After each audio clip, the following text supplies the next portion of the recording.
What's up, yuk ketemu lagi bareng gue. Oke guys, kali ini gue akan ngobrol-ngobrol seputar modifikasi Suzuki R3. Wah, nambah lagi nih referensi buat memodifikasi Suzuki R3. Penasaran kan ya, seperti apa ya modifikasi yang dilakukan oleh ownernya? Untuk itu jangan lupa subscribe, nyalain lonceng, like dan share video ini. Nah, buat kalian nih yang mobilnya pengen diliput oleh seva.id bisa banget. Kalian bisa mengirimkan email yang ada di deskripsi. Gua tunggu nih mobil kalian mejeng di channel YouTube-nya seva.id. Ini dia modifikasi godaan lagi. Halo Mas Dandi, apa kabar? Halo Om Riko. Wih, wah keren ya. Wah, ini mobil celing banget nih. Oh iya. Iya ya? Pasti. Kelihatan udah sama orangnya nih, klinis juga ya kan? Sama. Oke, Mas Dandi, gue sebelum masuk mungkin kita kupas ya modifikasi yang lu lakukan di R3 lu ini, gue juga mau tanya-tanya sedikit nih ya. Ini kalau boleh tahu nih R3 tahun berapa ya Mas? Ini basicnya R3 2018. 2018. Itu udah yang facelift, tapi tipenya GL ya, middle ya. Oh, belum yang GL-nya, yang Yes. middle-nya. Oke. Nah, sebelum ngebahas modifikasinya juga, kenapa sih pemilihannya jatuh di R3 gitu? Jadi, ini boleh cerita sedikit ya historinya. Boleh. Dulu gue pertama punya R3 2018, itu Wow. masih generasi yang awal ya, masih muka lama. Tahun 2014. Tahun Di 2018 ada accident, tabrakan, dan harus TLO. Oke. Nah, itu udah lumayan ngebangunnya, udah setengah jalan lah gitu. Oh. Udah TLO, akhirnya barang-barang yang bisa diangkut gue bawa, gue simpen. Akhirnya di 2019 gue nyari lagi dapat R3 ini tahun 2018. Kayak gitu. Oke, gitu. Jadi dulu sempat punya R3 2014, itu dimodifikasi ya berarti ya? Insiden, kemudian barang-barang diambil, daripada nyari yang lain, barang-barang yang nggak cocok, itu mending belinya R3 lagi. Betul, jadi banyak partnya yang udah cocok nih di sini. Jadi ya udahlah, masih belum bosen sama R3, akhirnya gue ambil R3 lagi, tinggal plug and play, tinggal kita ngebangun lagi kira-kira apa yang kurang. Oke, ya. Kalau ngomongin ini nih, apa ya? Mungkin di circle lu gitu, kayak di keluarga gitu. Selain hobi otomotif, ada di lu, ada di bokap kah atau ade gitu? Yang akhirnya turun gitu, maksudnya yang sama gitu kalian? Basicnya bokap dulu juga senang di otomotif, Oke. kakak gua juga. Cuma yang sekarang berjalan, gua sama kakak gua masih modifikasi bareng nih dengan mobil yang berbeda. Jadi kita saling sharing di dalam rumah lah, istilah sharing gitu.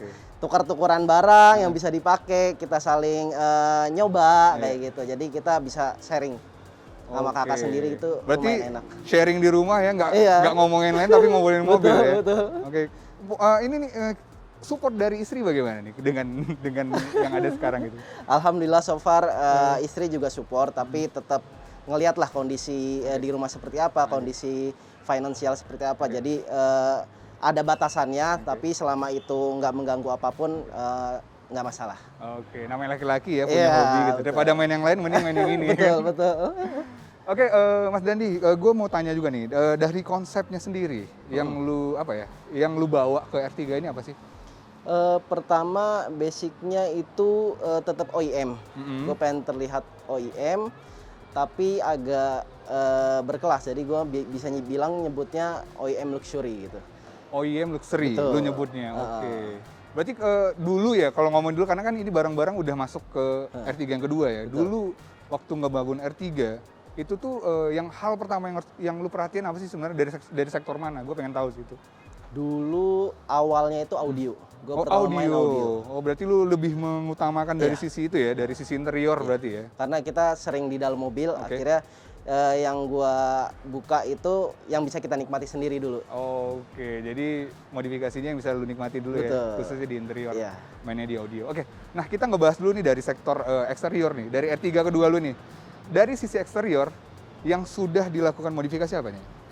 Mungkin hampir semuanya ya. Hampir semua? Dari segi lampu, kaki-kaki, juga perintilan-perintilan lainnya, aksennya juga banyak yang udah gue ubah. Banyak sudah lu ganti. Kita masuk ke ini kali ya, dari tampak depan gitu. Boleh. Dari tampak depan bisa kelihatan langsung delete chrome. Delete chrome ya. Delete chrome, sama di samping tuh harusnya ada logo VVTi. VVTi itu Jadi gue delete juga emblem-emblemnya, gue delete semua. Terus headlampnya gue ganti nih. Oke. Headlampnya gue ganti Proji FXR 2,5 in, pakai bulbnya Yeki, sama balasnya Hilux. Hilux. Terus gue cat lagi smoke, jadi kesannya lebih simple dan clean gitu, nggak krum-krum bling-bling gitu. Iya benar. Jadi kelihatan lebih gelap ya di Iya, dalamnya. betul. Keren sih, keren banget. Oh jadi dari sektor lampu banyak ya yang sudah lu aplikasikan. So far dengan lampu menggunakan Proji ini enak pencahayaannya, karena kan Proji ini juga banyak yang orang mengeluhkan bahwa dia kalau pada saat mungkin jalanan hujan dan basah gitu dia agak kurang terang gitu. Jadi gue awalnya masang Proji ini juga bukan buat variasi aja sih. Oke. Gue kebetulan mertua ada di daerah Jawa Tengah, gue hampir sebulan sekali waktu belum pandemi pulang kampung. Oke. Jadi gue butuh pencahayaan di malam hari yang maksimal. Akhirnya gue ganti Proji tapi dengan spek sesuai keinginan gue. Gue udah nyari segala macam. Akhirnya gue pakai spek ini itu 6000 Kelvin. Jadi sinarnya masih bisa nembus hujan dan kabut. Warnanya putih kekuningan. Jadi Putih bukan yang kekuningan, biru. ya. Jadi nggak nyiloin lah. Oke, itu ngomongin dari sektor tampak depan yang Betul. yang kelihatan. Ada lagi nggak dari sektor depan? Sektor depan paling hal simple. Ya. Gue ngasih jaring grill di sini. Jadi kondensor gue tuh aman dari kerikil-kerikil. Oke, ya. Gue pernah nyoba mobil 4 tahun masih aman dalamnya. Nggak, biasanya kan kena batu jadi bengkok-bengkok ya. Ini aman gitu. Oke, jadi ada pertimbangan kenapa lu akhirnya pakai itu ya. Jaring-jaring pada grill depan yang bawah ya. Betul. Oke, kemudian dari sektor samping kali ini kita ngomongin. Sektor samping bisa dimulai dari kaki-kaki kali ya. Sebelum kaki-kaki mungkin dari sektor bodi dulu kita bahas. Kalau sektor body spion ya. Spion tadinya kalau GL tuh masih manual. Dan juga belum ada sennya. Akhirnya gua ganti spionnya satu set pakai punya yang tipe GX. Tipe GX. Tipe GX sudah ada lampu sennya, sudah ngelipat otomatis folding. Nah, sennya ini juga gua ganti yang running. Oh, sen yang running ya? ya? Jadi jalan. Ya, sequence ya? Iya, sequence gitu. Oke, kemudian apa lagi, Mas? Paling itu aja sih, sama motifnya gua bikin gelap semua ya. Kayak ini sen yang ini nih jadinya smoke juga. Terus running sennya juga gua bikin black juga. Oh, lu bikin black juga ya. Oke, perpaduan warna hitam dan putih ya. Jadi nggak terlalu banyak warna, chrome-nya juga dikurangin gitu loh. Oke, kalau ngomongin belakang? Belakang juga stop lamp udah gua ganti, LED yang aftermarket. Ya. Kemudian mata kucing bawahnya di bumper juga gua ganti yang LED juga. Selebihnya delete chrome sama delete emblem. Oke, mungkin kalau dari sektor body ngomongin udah semua yang udah lu sampaikan tadi ya. Oke, berarti kita masuk langsung ke sektor kaki-kaki nih. Boleh. Oke, nah dari kaki-kaki sendiri nih. Kaki-kaki gue pakai ring 15, kayak standarnya. Pakai punya Mercy, egg hole. Bannya cuma agak gue kecilin dikit profilnya dari standarnya. Tadinya 185/65, ini gue kecilin jadi 195/55. Jadi ya balik lagi ke tadi, gue sering bawa penumpang banyak, sering bawa barang yang cukup banyak kalau lagi bolak-balik pulang kampung. Akhirnya gimana caranya biar gue bisa dapat mobil yang cakep tapi cukup untuk kebutuhan gue sehari-hari. Fungsional. Oke. Nah, kalau pemilihan velg sendiri ini udah velg berapa?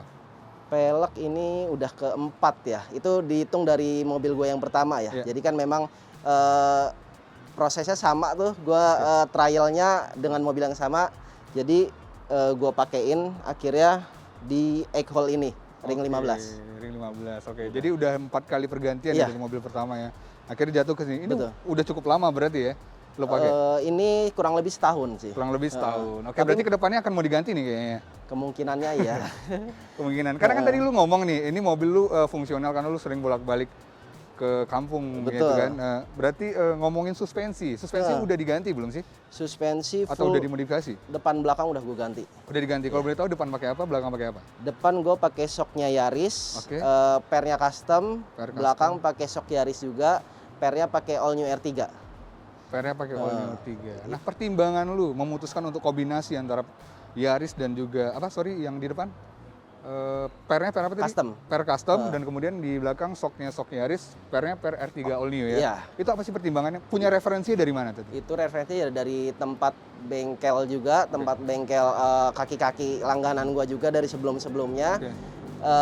Paling banyak OR3 masang itu pakai ini. Jadi kombinasinya tuh pas, Oke. nggak terlalu bumpy, tapi pendeknya dapat. Oh, pendeknya dapat. Ya. Oh, berarti karakternya gitu ya dia. Karakternya pas. Oh, dan banyak diaplikasikan di R3 sebenarnya. Betul. Kombinasi itu. Oke. Satu lagi, ini untuk shock depan Yaris ini PNP, nggak ngerubah apapun dari Yaris ya. Oke. Jadi ini PNP yang Pure. depan ya. Kalau yang belakang?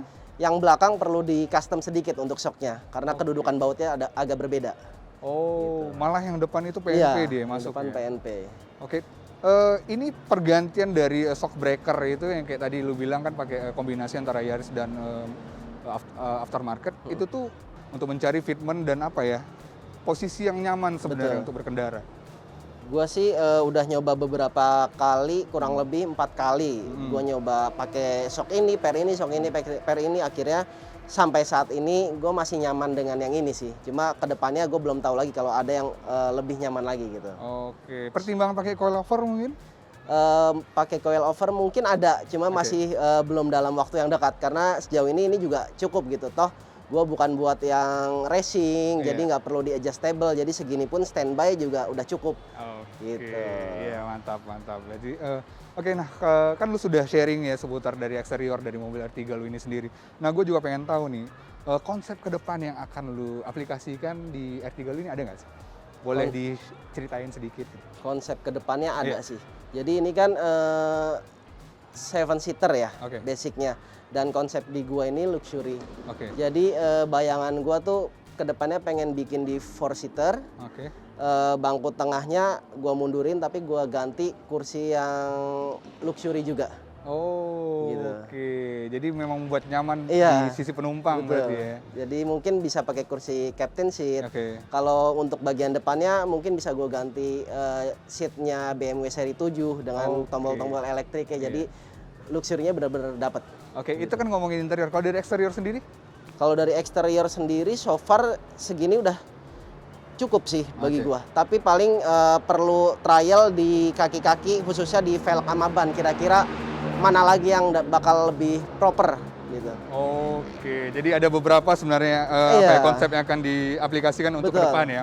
Oke, Mas Dandi, gue penasaran nih sama interior lu karena lu kan apa ya, bilang bahwa lu mau mengkonsep dan memodifikasi mobil lu nih nyaman buat lu, apalagi karena lu juga lama berkendara ya. Gue penasaran, mungkin kita langsung lihat ya. Oke, silakan.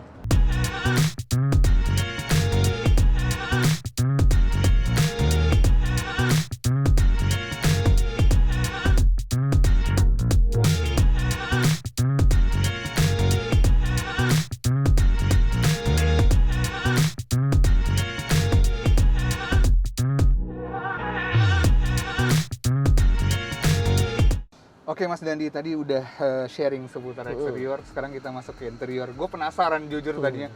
Aduh, emang clean banget ya. Emang lu emang tipikal ya salah satu cowok yang bersih banget untuk merawat dari sisi interior nih. Karena kebanyakan juga banyak yang kotor apa segala macam nggak dirawat gitu.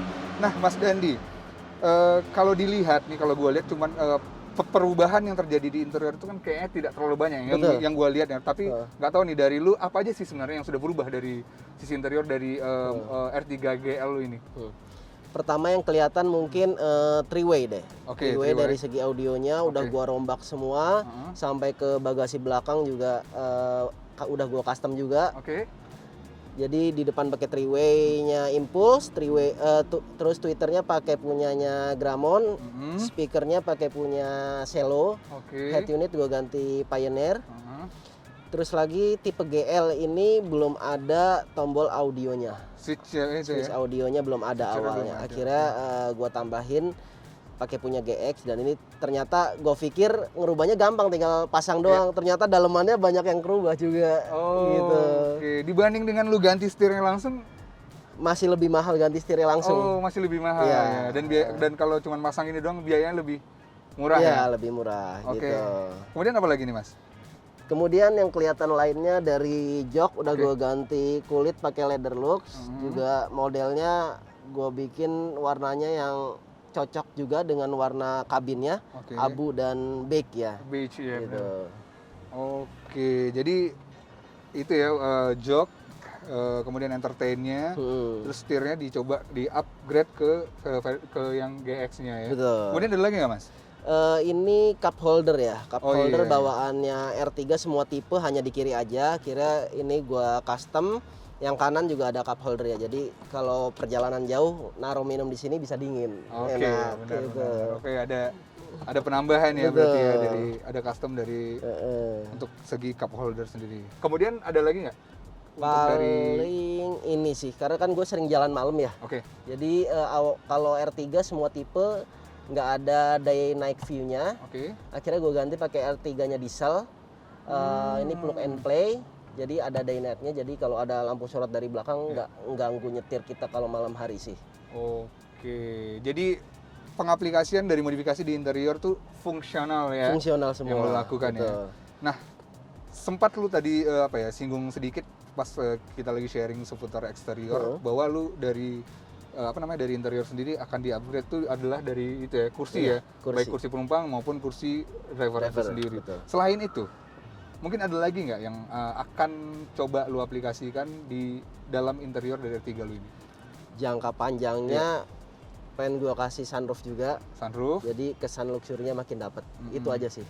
Oke. Lainnya udah cukup lah yang sekarang.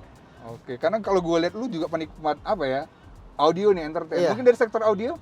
Sektor audio paling untuk komponennya semuanya segini aja. Oke. Cuma paling upgrade spek dari masing-masing komponennya ini. Kayak speakernya gua upgrade yang lebih clean lagi suaranya. Terus bassnya mungkin gua cari subwoofer yang lebih maksimal lagi powernya gitu. Oke, jadi benar-benar ya udahlah buat gue aja, modifikasi Iya, gue ya buat betul, gue gitu loh. betul. Selain buat orang gitu. Oke, Mas Dandi, mungkin kita cukup kali ngebahas dari sektor interior ini, dan lu juga sudah memberikan apa sih konsep ke depan yang akan lu mau aplikasikan dari sektor interior sendiri. Nah, dari eksterior kan sudah proper, dan interior juga sudah lu lakukan modifikasi yang fungsional banget, yang cukup banget buat lu. Mungkin nih ya kan, dari sektor engine juga harusnya ada yang di otak-atik ya, biar semua sektor menunjang nih. Gue penasaran, ada nggak sih sebenarnya dari sektor engine? Untuk engine-nya ada beberapa sedikit. Ada. Mungkin kita langsung ke depan nih. Oke. I don't like you, but I love no one above. I don't want you, but I need, and I leave you. I don't like you, but I love no one above. I don't want you, but I need, and I leave you. Think about now, now, now, now, now. Think about now, now, now, now, now. Get on with it. Oke Mas Dandi, ini kita masuk ke sesi terakhir nih ya kan. Dari eksterior sudah proper banget ya kan, dari interior juga lu sudah upgrade gitu loh. Maksud gue nggak afdol gitu kalau tidak main di sektor engine juga gitu, buat menunjang performa ya. Walaupun emang diperuntukkan untuk mobil keluarga, tetapi kan kita kayak kalau lu full penumpang juga, kalau mobilnya agak boya juga nggak enak kan, berarti ada yang dimainkan dari sektor engine. Nah untuk sekarang nih, yang sudah teraplikasikan dari sektor engine apa aja nih? Untuk sekarang memang dari segi engine masih belum banyak yang berubah ya. Oke. Saat ini gue masih fokus di eksterior Oke. dan juga interior. Oke. Cuma memang kedepannya gue perlu beberapa komponen untuk bisa menunjang power, sehingga kalau lagi bawa penumpang banyak itu nggak kekurangan tenaga gitu. Oke, berarti itu untuk next step ya berarti. Betul. Nah kalau sekarang nih apa nih? Kalau sekarang paling gue main di electricalnya ya. Oke. Electrical jadi udah gue bikin kabel massa ya, ground kabel itu biar salurannya tuh lebih bagus lagi, apalagi dengan audio double powernya itu butuh listrik yang gede juga. Oke, berarti dari sektor kelistrikan ya, Iya. lu rapihin ya. Betul. Benar-benar oke. Selain itu juga ada ini namanya volt stabilizer, ini juga handmade dari teman-teman komunitas gua. Oke. Jadi setelah dicek memang cukup pengaruh untuk power akinya nih lebih stabil. Oh. Sangat lebih stabil, selisihnya lumayan jauh dari standarnya Iya, kalau iya, nggak iya. pakai volt stabilizer ini. Dan Oh. itu juga diperlukan dengan komponen audio gue yang powernya cukup besar. Iya, ya. Kayak Karena gitu. kalau enggak kan pakai aki standar, tekor Iya, terus nih ya kan. betul. Bolak-balik akan ganti aki terus. Oke, dan kalau mobil juga terdiam lama juga dia kan Iya. pelan-pelan kan nyedot gitu Iya, walaupun gitu, nggak berasa betul. gitu. Makanya perlu komponen-komponen kelistrikan ini ya buat mensupport kebutuhan-kebutuhan audio di dalam itu. Oke, berarti untuk sekarang itu yang sudah lu Iya. otak-atik ya dari Betul. sektor mesin sendiri. Nah, tadi kan lu sudah sempat bilang juga buat ke depan lu akan mungkin performanya akan akan di-upgrade gitu loh. Kira-kira mau dari sektor mana nih yang akan lu yang menjadi konsentrasi lu maksud gue? Yang pertama paling di filter sama exhaust ya. Jadi Oke. biar torsinya itu dapat lah buat bawa penumpang banyak tapi nggak boyo gitu tenaganya. Oh. Paling itu aja sih. Untuk engine lainnya sampai saat ini belum ada konsep khusus untuk di customnya. Oke, karena berpikir karena main ini kan jantungnya ya, Iya, takut beresiko ya betul. sebenarnya. Oke, Mas Dandi kan lu sudah sharing juga dari seputar eksterior, interior, kemudian masuk ke sektor engine dan juga lu juga sudah menceritakan apa sih planning ke depan yang akan lu aplikasikan di mobil ini. Nah, gue juga pengen minta sedikit tips and tricks mungkin buat teman-teman komunitas gitu ya, atau teman-teman R3 nih yang belum bergabung di dalam komunitas karena lu sudah menjalani kan R3 2014 sampai mobil kedua lu juga R3 gitu. Kira-kira sebelum gua memasuk konsep modifikasi atau gua akan memodifikasi mobil, ya kan hal pertama yang harus gua perhatikan apa ya? Karena kan setiap mobil gue yakin sih pasti ada kekurangannya. Kalau dari segi finansial biar nggak kebuang banyak, cari yang fungsional. Oke. Lu modif mau kayak gimana, yang fungsional, item-item yang dipasangnya itu bermanfaat juga untuk kebutuhan mengendarai lu sehari-hari. Oke. Kalau dari gua tips utamanya itu sih. Jadi cari yang fungsional memang untuk support sehari-hari tuh aman juga dipakainya. Oke, itu kalau dari lu ya. Nah, Iya. kalau gue juga mau tanya nih, mungkin bisa jadi bayangan atau referensi buat teman-teman gitu. Main dari sektor kaki-kaki nih, ya kan? Daripada gue melakukan pengulangan, banyak pengulangan gitu, gue bolak-balik bengkel dan pemilihan fitment yang pas buat velg. Mungkin lu bisa kasih suggestion nggak? Kira-kira fitment yang pas buat R3 itu apa sih sebenarnya? Berapa sih? Fitment yang pas buat R3 sebenarnya kalau nggak mau ngambil resiko banyak, Iya. depan dibikin 2 jari, Oke. belakang 3 jari. Oke. Kalau misalkan mau agak ekstrem dikit bisa depan 1 jari, belakang 2 jari. Kayak gue ini depan 1 jari, belakang 2 jari itu mau full overload juga nggak nyangkut. Oh. Jadi misalkan pas lagi naik jembatan kayak gitu nggak nyangkut, nggak gesrot, aman. Oke. Cuma paling kalau jalanan rusak aja tetap harus pelan. Oke deh, itu kalau memain di yang itu ya sektor kaki-kaki. Iya. Karena kan umum yang orang lakukan adalah orang apa sih upgrade ke kaki-kaki. Karena kalau dilihat R3 juga kalau ambles, pakai Iya. velgnya gede, fitmentnya pas, itu udah keren banget. Iya, ya kan? betul. Oke Mas, ketika ngemodifikasi R3 ini, apa sih challenge terbesarnya? Challenge terbesarnya kalau buat gua sih trialnya ini ya. Barang apa yang mau gua pakai yang kira-kira nggak ngebuang biaya banyak gitu. Jadi kalau dari gue pendekatan ke orang-orang yang udah main di modifikasi kira-kira apa nih yang pas. Jadi nggak banyak ngebuang barang ternyata udah dipasang nggak pas, udah dipasang nggak pas gitu. Oke. Jadi challenge-nya tuh nyari orang-orang yang buat gabung ke komunitasnya, ngobrol dengan orang-orang itu. Kayak gimana sih ngemodif yang baik dan benar. Oke, berarti dari komunitas itu memang sangat membantu Betul. ya, daripada lu jalan sendiri mending lu Iya. jalan bareng-bareng ya dan belajar juga bareng-bareng. Oke, nah kemudian kalau goals nih, setiap orang memodifikasi mobil pasti punya goalsnya. Kalau Mas Dandi sendiri apa nih goalsnya? Goalsnya gue pengen bikin LMPV ini, low MPV ini, Oke. gue jadi LMPV juga, tapi luxury MPV. Oke, siap mantap. Oke deh, thank you banget nih Mas Siap. Dandi atas sharing-sharing dan Sama-sama, semoga thank you juga. sharing yang diberikan Mas Dandi bisa bermanfaat buat Amin, teman-teman pecinta R3. Siap. Sampai ketemu lagi Mas. Thank you.